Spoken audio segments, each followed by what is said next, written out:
give credit where it's due. Alright, telecom operators have done plenty for this country over the last decade. They've allowed your Chacha ji to send in dirty SMS jokes all day long. They've even tried to convince you that हर एक friend जरूरी होता है. You know what? हर एक friend जरूरी नहीं होता है. Some friends are matlabi and are only your friends because they want to play FIFA And you're the only person they know who has an Xbox. So tell your pretend friends to...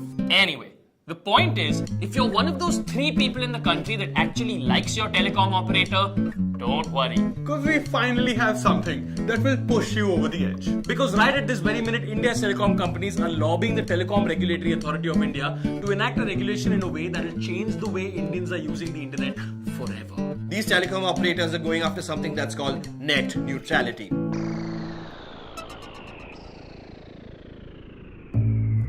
What is net neutrality? And why should I care? Net neutrality means 1. All content is equal and all sites must be equally accessible. Net neutrality means that whether it's a Honey Singh video Or a breaking news report about a terrorist attack. Or a cat gif. All content on the internet is equal and must be equal always. whatever your choice, neutrality means that once you have an internet plan, You should be allowed to access any website you want. without discrimination. 2.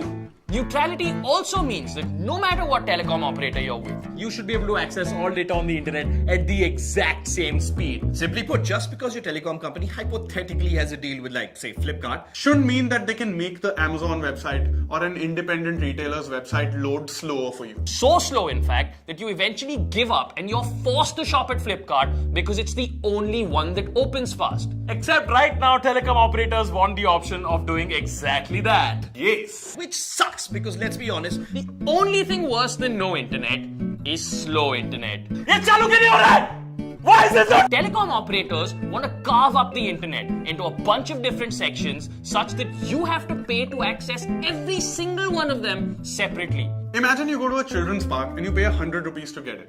And then you head over to a slide because hey, who doesn't love slides? But a guy stops you and says, sorry sir, if you want to use this slide, you have to buy the slide access pack, sir, for extra money, you know. and so you decide to go on the swings instead, except the same man stops you and he says, Nope. To use the swing, you need to buy special swing set pack, sir. Come on, sir. Okay, fine, yaar. Okay, fine. you buy access to the swing pack for another $50, except When you try to swing fast, the swing refuses to go faster. Oh, sir. If you want to go fast, you have to pay even more for the high-speed swing pack, sir. Otherwise, sorry, you can't go fast, sir. at this point you're probably thinking, Wait, what the hell was that original 100 rupee charge for if I can't even use it to do anything? Oh, sir, that was just for the privilege of standing on the grass, sir. in a nutshell, that's exactly what telecom operators want to do right now. So, want to send a naked picture to strangers on Snapchat? Buy the Snapchat pack. Want to show people a picture of khichdi and hashtag the hell out of it on Instagram? Buy the Instagram pack. Want to use BBM? Buy...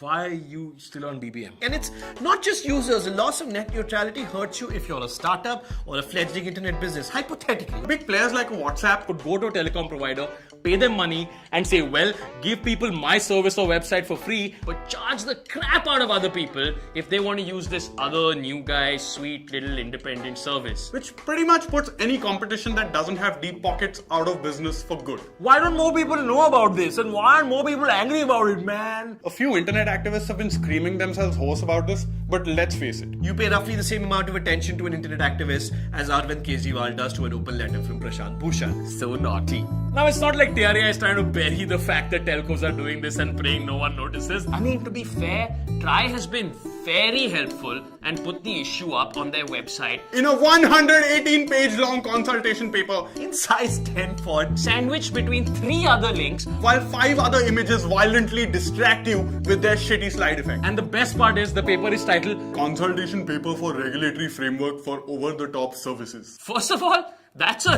really innocent name to give something that threatening. If TRAI were to name a nuclear warhead, they would just call it Fluffy. Also, Try put this paper up on the 27th of March. With a conveniently tight deadline of 24th April to hear any complaints that we might have against it. And if Try doesn't hear enough complaints, they might just go ahead and implement their plan. Yay. What are over-the-top services, and why don't telecom companies like them? Well, let's just look at that super helpful TRAI report for that, huh? The best known examples of OTT are Skype, WhatsApp, Flipkart, Facebook Messenger, iMessage, Netflix, etc. According to that paragraph, over-the-top services that telecom operators are overwhelmed by our social networks, amateur video sites, search engines, and e-commerce sites. So basically, people who provide you the internet are overwhelmed by The entire freaking internet. Netception.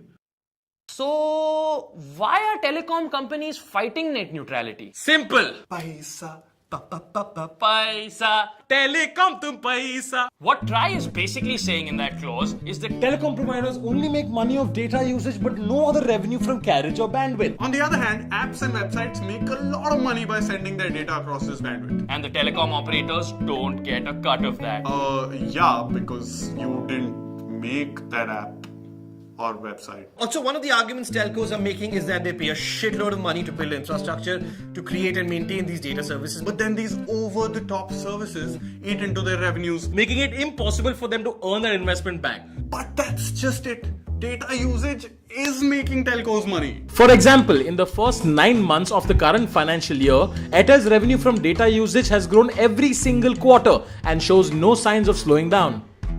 In fact, at this point, all telecom operators, you can just change your logos from whatever those things are To a photo of Uncle Scrooge using rolled up money to snort more bits of rolled up money. While sitting on top of a Lehman Brothers executive who is coincidentally pooping money. Paisa. But don't telcos just want to protect the law? Well, here's that TRAI report again. According to the TRAI report, the Cellular Operators Association of India's argument is that you can only provide internet telephony services, If you have a special license under the Indian Telegraph Act of 1885. which means that anybody else that offers those services, whether it's Skype, Facebook, whoever, is technically breaking the law. First of all, the Cellular Operators Association of India sounds like the sort of place where the day you join, you get a free safari suit and a shiny bald spot. And second of all, if we are being governed by an act that has the date 1885 in the title, Maybe it isn't the OTT services that need to change, but the act itself. Let me put it this way. If the date of your act falls before the invention of moving image capture itself, Maybe you shouldn't get to regulate video streaming through it. Maybe. Cut to the chase. What's at stake here? your right to use the internet as you have been for the last 20 years. As an Indian netizen, here's what you should demand. freedom to be able to access information or entertainment on the terms you choose. Not to be pushed into consumer decisions by large telecom companies who have the trustworthiness of Shakti Kapoor in an 80s movie. Equality, because the internet is probably the last frontier where everyone is equal. Where else can Barack Obama post this picture and get this comment? And lastly, it's about the future because the internet is a utility, it's not a luxury. A lot of other countries have already adopted net neutrality, and if India is to progress with them, An open and free internet is essential. Okay, so what can I do as a user to stop this? What you need to do right now is log on to www.savetheinternet.in. All you have to do is log on to the site, type your name and your email address, and with just 2 clicks, you can send an email to TRAI answering those 20 questions. If you're on mobile, click on the link in the description or on the I button on the top right of the video. and tweet using the hashtag #SaveTheInternet. And tell your friends and your family and anyone you know who has ever used the internet to do the same. It's worth it, we promise. Don't subscribe, don't like, guys, just send the email. Do what we said, if you want to not be ripped off by a telecom company or your ISP, just please go ahead and do this. Just go, you need the internet. If you don't click, this will not happen very often. 24th April, TikTok. Stop waiting, मेरे बाल का हालत देख, like 4 बजे ये shoot हुआ है दिन में. Like seriously, if I can make this video at 4 in the morning sweating, you can log on to the website and send that email to TRAI. I'm just gonna wait here till you click. I got nowhere to be. I'll just wait.